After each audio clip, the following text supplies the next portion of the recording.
Hi, Serena here from Color Capacity. Thanks for joining me today on my YouTube channel. Well, fall is quickly leaving and I wanted to work on a project to capture some of the colors of fall before they go. It is so fleeting, so follow me and take a look and see what I've done. Well, I don't know if you have seen my past video of painting the colors of spring. And the reason I did that was to capture the colors of the plants because it's very fleeting. The seasons are very fleeting. They go by very quickly. Even though you may think they last a long time, they don't. The colors are constantly changing. And with me building my studio, I did not have time to do very much. So I want to show you again, just to remind you what I did in my book here, in my journal, for the colors of spring. And you can see all the different colors that I've painted, and just swatching, just matching the colors and swatching them so I could remember later on what the colors were. And what I'd like to do is to take those colors, and on this side of the page, when I have more time, hopefully when I'm done with the studio project, to go ahead and paint a painting using those colors, at least one painting. So that would be spring. Summer I completely missed. I was so busy. It was just so time consuming, this job, that I didn't get a chance to do that. But for fall, I want to go ahead and swatch the colors right in this spot and do the same thing. Go ahead later on when I have time and paint a painting of fall colors. Now, what I'd like to make a point of is, as I said, the colors are very, very fleeting and you get quite a few different colors.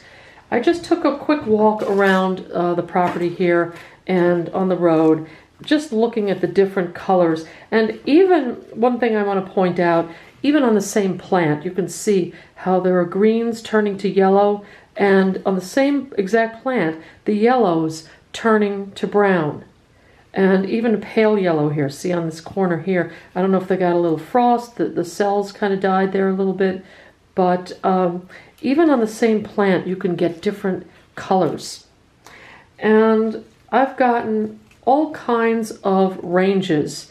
I've got what you'd think of as a green fern is very, very yellow and pale. You can see that here in the sunlight a little bit.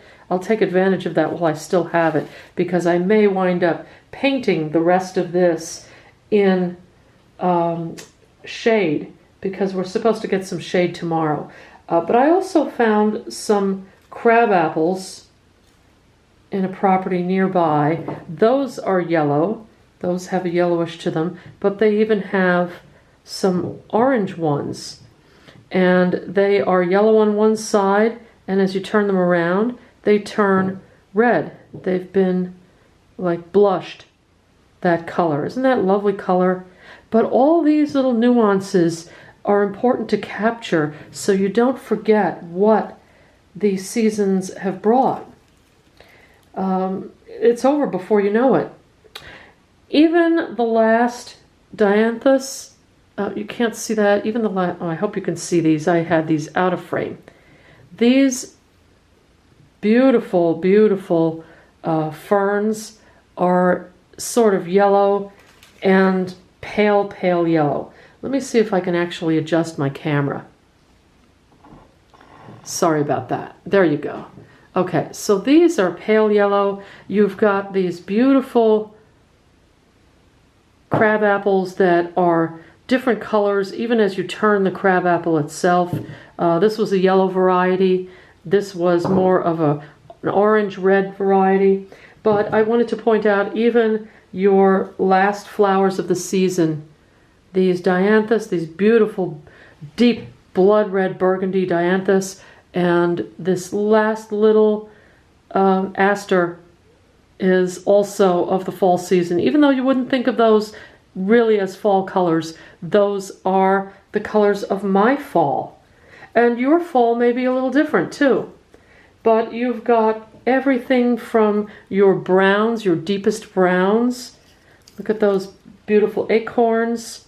They've got some different color browns on them. The stem is different than the nut itself. So those you want to capture, those colors you want to capture. You want to capture the darkest stem on the darkest seed pod on that. And even the seeds which are almost black. If you can see those in the corner there, those are almost black. And then it goes to a very light stem. So you have all the nuances of color on every single part of the plant. And it's amazing how many different colors you see. This is from one plant. This is from one plant. Look at the different variations there. You've got some green still showing up in there, green and yellow, as it turns to a burgundy shade there. So those I want to capture. This, I had another one of these, I think it blew away, but even on the same leaf, look at that. It's a yellowish green and it goes right to a deep burgundy, almost black. Then I have 3 from the same plant. Here is a green, just tinging a little bit of red. And then these 2 from the same plant, a little farther down on the stem. So that goes to show you when you are observant, you want to make sure you pay attention to where these are on the plant. These, of course, were a little more protected. They were underneath. These had gotten a little more frost and a little more light maybe. They were on the top. So as you paint something, if you want to make it look realistic, you can use that in your painting to go from darker or red to green and more protected underneath the shrub to make it look a little more realistic. Now here's something else I saw. These have yellow and green, and they're even starting to turn brown on the edges. Here's a really vibrant one. You can see the green there, vibrant, yellow, and then almost brown and crispy in the end. Not quite crispy, it's still pliable, but just to show you, on one plant you've still got all of that. Here's another different color. It's a greenish. Even the undersides are different colors, so pay attention to those too.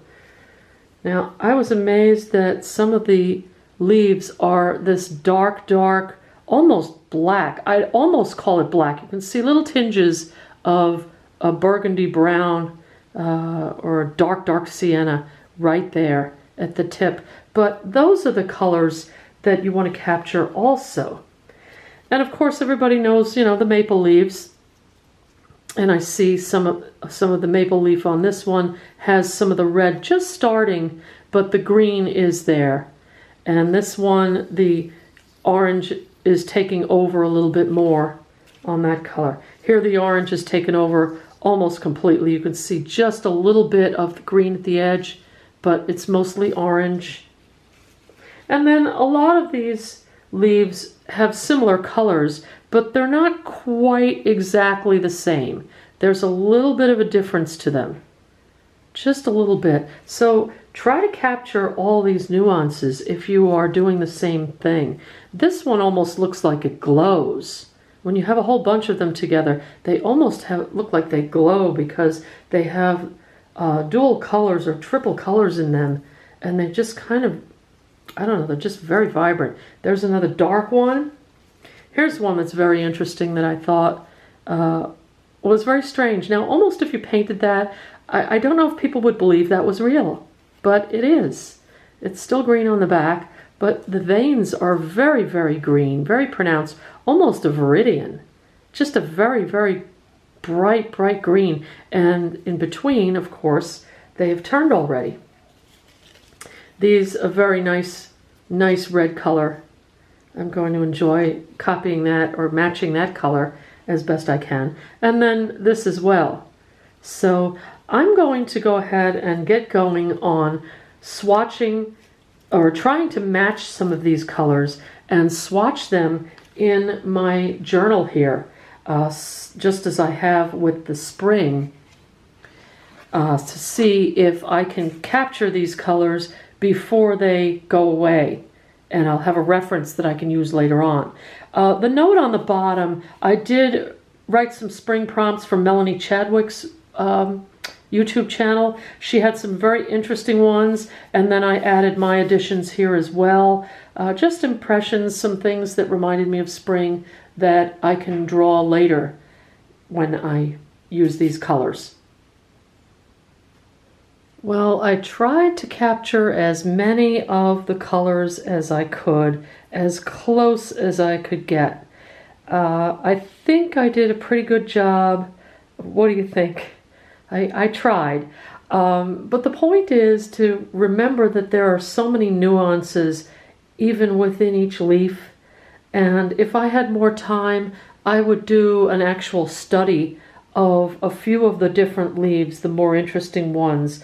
You know, the ones that go from one color to the other, just to kind of capture that and see where they actually transition, how it looks. Is it on the edges? Is it in the veins? And so forth. But this gives me a good idea of what colors I'm surrounded with right now. And if you follow something like this, at least you'll be able to capture colors that are important to you in a given moment. Even if you're on vacation or you're doing something different in a different surrounding, you can capture the local colors. You can capture the colors of the buildings, the colors at sunset, the colors at a beach.